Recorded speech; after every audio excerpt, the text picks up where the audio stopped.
In our previous video, we highlighted some shortcomings of Singapore, but some of our Singaporean friends didn't take criticism lightly. Yeah, according to them, it looks like everything is sunshine in Singapore. They straightforwardly labeled it as propaganda or election maneuvering. Some labeled it as a waste video. We made similar videos of USA and China, but the audience of these videos faced the criticism very gracefully and defended their country with logic. If you don't agree with our views, please reply in the comment section with logic like this gentleman did in our USA video.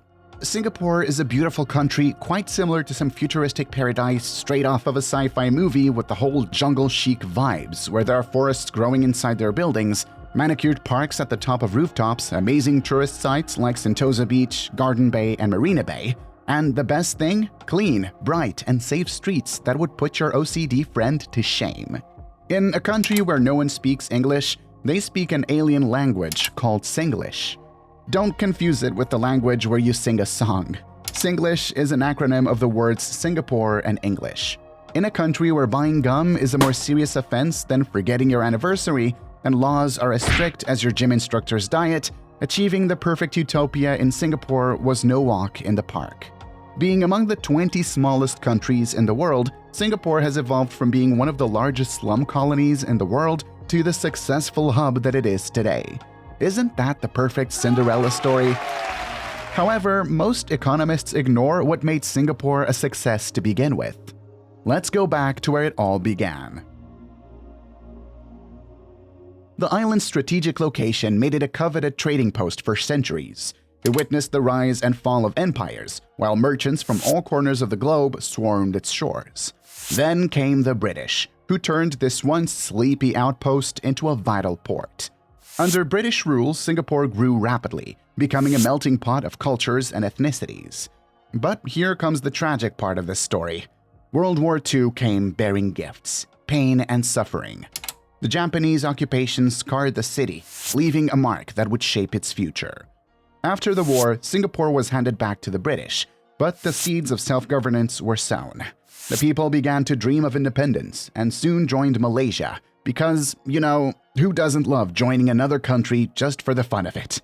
It's not like they had any other pressing matters to attend to, like building a nation from scratch or anything. But hey, why not throw in some political drama and economic complexities while we're at it? Unlike other countries that had to fight to gain their independence or go through some form of negotiation, Singapore was pretty much left with no other option than to gain independence itself after being kicked out of Malaysia. With no resources, no population advantage, no factories, and the British government threatening to leave their country with 20% of its GDP, the country was synonymous with poverty. And then came the man of the hour, Lee Kuan Yew. He's like the Dumbledore of Singapore, minus the beard. With the flick of his wand and some strict governance, he transformed Singapore into the economic powerhouse we see today. This man had a mission: to take this tiny island and transform it into a global economic powerhouse. Under Lee Kuan Yew's leadership, Singapore's skyline transformed. Skyscrapers soared, highways sprawled, and public housing estates bloomed. The city became a financial hub, a place where East and West met, and business thrived. But this transformation wasn't without its challenges. The economic miracle came at the cost of certain personal freedoms, and critics accused Lee Kuan Yew's government of being authoritarian, suppressing dissent for the sake of progress. So, we've swapped the colonial rulers for multinational corporations, huh? As I said before, Singapore's rapid development came at a cost: the exploitation of foreign workers. The flashy malls and luxurious hotels are often built by underpaid laborers who toil under tough conditions. But hey, at least they get a tan, right? Singapore heavily relies on migrant workers who contribute to its infrastructure and development. However, their living and working conditions are terrible. The worst part? These guys can't even speak up, as there is no free press or independent voice to advocate for their rights. Singapore's media is tightly controlled and censored, making it difficult for issues faced by migrant workers to be highlighted or discussed openly. A survey revealed that more than half of Singapore's migrant workers earned less than $18 a day. Now, that's hardly enough to splurge on the city's famed chili crab, is it? But wait, it gets even worse. Reports have surfaced about overcrowded living conditions, where a dorm room isn't just a dorm room, it's a scene straight out of a how many can you fit in a phone booth contest. A web of middlemen often connects these workers to employers, and sometimes they're stuck in a fucked up cycle of huge debt bondage just to secure these jobs. The exploitation of foreign workers might not make it to the postcards, but it's a shadow that we can't ignore. These workers often lack job security, healthcare, and proper legal protections. But don't lose sleep over it. You won't believe it, but there are these adorable little things called grassroots movements and NGOs fighting the epic battle for better pay, fair treatment, and improved living conditions. So, the next time you're enjoying the view from one of those mind-boggling skyscrapers, just take a moment to bow down to the hidden talents behind them. These folks are the real Van Goghs of the construction world, painting the skyline with their sweat, ambition, and, well, a little bit of exploitation on the side. Their stories might not be on the cover of magazines, but who needs recognition when you've got a wad of underpaid bills?